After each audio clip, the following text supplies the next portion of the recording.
இந்த பாட்டி கிளவுடே பாத்தீங்கன்னா பெட்ட வந்து வளர்க்குறாங்க. ஸோ எப்பெல்லாம் வந்து பாசமா இருக்கோ அப்பெல்லாம் வந்து பாத்தீங்கன்னா தடவி கொடுப்பாங்க. அது மாதிரி தடவி கொடுத்தனே கிளவுடும் ரொம்பவே ஹாப்பி ஆகி உங்களுக்கு சாக்லேட்ஸ் கொடுக்குது. அவங்களும் அதை சாப்பிட்டுட்டு ரொம்ப ஹாப்பியா இருக்காங்க. இதை பார்த்த ஒருத்தர் எனக்கும் அந்த கிளவுடை தொட்டு பார்க்கணும்னு ஆசைப்படுறாரு. தொட்டு பார்த்த உடனே பாத்தீங்கன்னா திடீர்னு அந்த கிளவுட் அவரே வந்து பாத்தீங்கன்னா ஷாக் கொடுத்து படுக்க வச்சுது. எல்லாரும் அவங்கள தொட முடியாது அப்படின்னு சொல்லிட்டு பாட்டி சொல்றாங்க. ஸோ இதே போல இப்ப அந்த கிளவுடுக்கு வந்து பாத்தீங்கன்னா ஹேர்லாம் ட்ரிம் பண்றதுக்காக வந்து பாத்தீங்கன்னா சலூனுக்கு கூட்டிட்டு போறாங்க. அந்த இடத்துல பாத்தீங்கன்னா அங்க ஃபர்ஸ்ட் ஒரு லேடி வந்து அழகா வந்து கட் பண்ண இப்ப மேல போன அந்த கிளவுட் வந்து பாத்தீங்கன்னா குட்டி கிளவுட் அவங்களுக்காக சாக்லேட்ஸ் வந்து கிஃப்டா கொடுக்குது.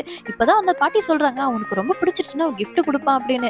இதே போல இப்ப அந்த பொண்ணுக்கு நிறைய கிஃப்ட் கிடைக்குது. சாக்லேட்டும் வந்து பாத்தீங்கன்னா இப்ப கிடைக்குது. ஸோ இதே போல வந்து பாத்தீங்கன்னா அந்த கிளவுடுக்கு உடம்பு சரியில்லாம வந்து போகுது. இப்ப ஹாஸ்பிட்டலுக்கு கூட்டிட்டு போறாங்க. அந்த டாக்டர் வந்து பாத்தீங்கன்னா கொஞ்சம் உடம்பு சரியில்லை, இப்ப நான் ஒரு இன்ஜெக்ஷன் போட்டா சரியாயிடும்னு சொல்றாரு. அதே போல ஒரு இன்ஜெக்ஷன் வந்து போடுறாரு. போட்ட கொஞ்ச நேரத்துல வந்து பாத்தீங்கன்னா கிளவுட் பழைய மாதிரி வந்து மாறிடுது. அது மட்டும் இல்லாம இப்ப ரொம்பவே ஹாப்பியா அந்த பாட்டியோட சேர்ந்து விளையாடவும் வந்து பாத்தீங்கன்னா தொடங்குது.